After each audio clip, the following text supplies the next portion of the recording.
यार कल थोड़ा सा क्रेजी सीन हो गया और कम से कम नहीं तो हम लोग हंसे हैं रात के 2:30 बजे तक। बहुत सारे नीचे जोक्स वगैरह चल रहे थे, इस चक्कर में मैं भी उठा रह गया।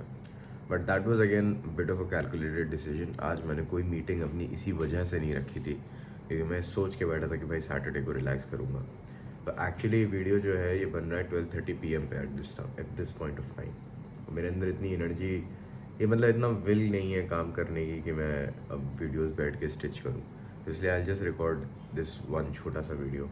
हम लोग बहुत लेट सोए, बहुत ज़्यादा हंसी मजाक करने के बाद बहुत अच्छा लगा, लेकिन बिकॉज आई वो जो ठट्टे मार के हंसना होता है ना, वो मैंने बहुत टाइम से नहीं किया था। तो अ गुड रिफ्रेशर। अच्छी बात यह कि I am not feeling guilty about it, तो that is a good point क्योंकि मतलब sometimes even I need breaks of course and I couldn't think of a better day than Saturday. अच्छा, मुझे लगता है ना कि अगर आपको कभी ब्रेक लेना है ना, आप संडे को मत लीजिए, आप सैटरडे को लीजिए। And the reason I am saying that because अगर आप सैटरडे को ब्रेक लेते हैं ना, देन आपके पास बीच में एक बफर डे होता है संडे का, जब आप थोड़ा सा अपने आप को सुधार सकते हैं। लाइक अगले दिन आप ग्रॉगी उठ रहे हैं या फिर आप उठ रहे हैं तो आपको मन नहीं कर रहा काम करने का। ये सारी चीज़ें जो होती हैं ना, ये संडे के दिन सेट हो जाती है। तो जैसे आज सैटरडे है, मैंने फ्राइडे की नाइट को हम लोगों ने बहुत ज़्यादा बिजी कर दी। ठीक है, हम लोग मस्ती कर रहे हैं, एक दूसरे को क्या कहते हैं, जोक उड़ा रहे हैं एक दूसरे का, ठीक है, मजाक कर रहे हैं, सब कर रहे हैं, खाना पीना कर रहे हैं।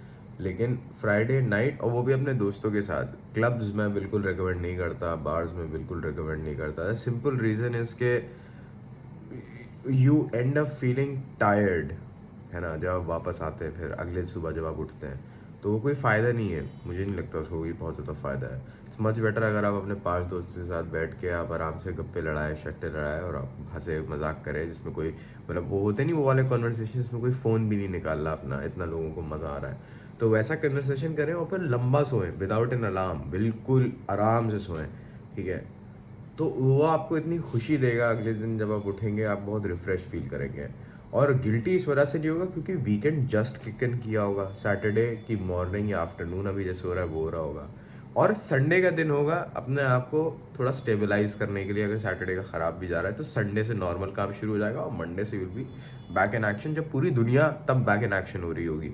नहीं, पूरी दुनिया मंडे को स्टेबलाइज हो रही होगी और आप बैक इन एक्शन हो गए होंगे तब तक। तो that is my thesis behind having fun either on Friday nights या फिर ऑन सैटरडेज। वो ज़्यादा बेहतर रहता है हमेशा मेरे हिसाब से। As for what I am going to do today, मेरा भी एक थोड़ी सी सिंक है आसिफ भाई के साथ और अरसलान के साथ। शाम में अरसलान के एग्ज़ाम्स चल रहे हैं, तो अल्लाह मदद करे उसके एग्ज़ाम्स में उसकी। ठीक है, मुझे लगता है कि जो भी वो करता है वो, हालांकि वो इंजीनियरिंग से बहुत दूर है, लेकिन जो वो करता है वो उसमें इतना अच्छा है कि मुझे लगता है जिस बंदे की डिग्री होगी उस चीज़ के अंदर शायद वो उससे अच्छा है। तो काफ़ी वियर्ड चीज़ है कि जिस चीज़ में उसकी डिग्री है वो उसमें अच्छा नहीं है, वो उस चीज़ में अच्छा है जो बिल्कुल उसकी फील्ड से बिल्कुल ही एक अलग है। एंड आई थिंक वो कहीं ना कहीं अब मेरे लिए भी सही होता जा रहा है। आई मीन मैं तो फिर भी यार अपना थोड़ा बहुत साइकोलॉजी जो है ना वो लगा लेता हूँ इस फील्ड के अंदर। वो बेचारा क्या ही अपनी इंजीनियरिंग लगाता होगा, मैं कभी कभार सोचता हूँ। Like it really sometimes makes me wonder, but it works. हाँ, तो सिंक है, सिंक के अंदर हम लोग थोड़ी सी बात करेंगे और देखेंगे कि भाई किस तरीके से अगला वीक को एग्जीक्यूट करना है। क्योंकि अगर आप वीकेंड्स पे थोड़ा सा आगे की वीक की प्लानिंग कर लेंगे ना, आपको बहुत अच्छा डिविडेंड मिलेगा। You do not have to worry about anything. फिर आपको ये कभी सोचने वोचने की ज़रूरत नहीं पड़ेगी कि यार उस दिन मीटिंग रखनी है और उस दिन वहाँ जाना है। अब जैसे मैं आपको एक बहुत ही एक कैजुअल सा एग्जांपल दे रहा हूँ, ठीक है। आज है यहाँ पे 18 मार्च, राइट। अगर मैं अभी कैलेंडर में जाऊँ अपने, देन आई नो कि भाई 22 तारीख यानी वेडनेसडे से रमज़ान किक इन हो जाएगा। तो I should technically be working on having some sort of a schedule change. मसला ये है कि क्योंकि हम जामिया में हैं और जामिया बहुत ही अल्लामा जगह है, मतलब माशाल्लाह, तो उन लोगों ने हमें बताया ही नहीं है कि क्या टाइमिंग्स होने वाली हैं क्लासेस की। क्या मतलब मैं क्लासेस नहीं जाता, मुझे जानने की ज़रूरत नहीं है, नहीं यार फिर भी पता तो होना चाहिए। तो इसी वजह से मैं अपना शेड्यूल भी नहीं बना पा रहा हूँ।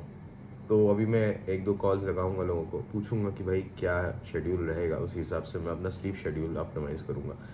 क्योंकि मैं ये बिल्कुल भी नहीं चाहता, मैं अवॉइड करना चाह रहा हूँ नींद का टूटना। अब बहुत सारे लोग आप में से सोच रहे हो कि भाई नींद का टूटना कोई बड़ी बात नहीं है, सहरी में सबकी टूटती है। मैं चाहता हूँ कि अगर मैं सहरी में उठ जाऊँ तो फिर मैं उठा रहा हूँ, और अगर मैं सहरी के बाद सो रहा हूँ तो मैं सोता रहा हूँ। कि मुझे जो मेरी नींद टूटती है ना, उसके बाद मुझे होती है चिड़चिड़ाहट, क्योंकि ये मैंने सेल्फ रिफ्लेक्शन से सीखा है। भूख और नींद, इन दोनों चीज़ों में अगर ये इनवॉलेंटरीली नॉन इमरजेंसी सिचुएशन में हो रहा है, जैसे मैंने उस दिन बात करी थी, तो मुझे चिड़चिड़ाहट होगी। या तो वॉलेंटरी हो भाई कि मैं अपनी मर्ज़ी से कर रहा हूँ, और या फिर कोई इमरजेंसी सिचुएशन हो कि हाँ भाई जेन्युइनली ज़रूरत है। तो इनवॉलेंटरी नॉन इमरजेंसी सिचुएशन जो कि सहरी मुझे लगती है, तो उसमें फिर मुझे चिड़चिड़ाहट होगी। तो इसी वजह से I am trying to figure out a way, या फिर स्लीपिंग आवर्स थोड़े से कम करने की कोशिश कर रहा हूँ।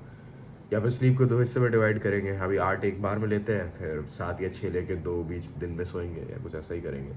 सो that is basically a rough overview of what we have to do today. That is it. Take care guys.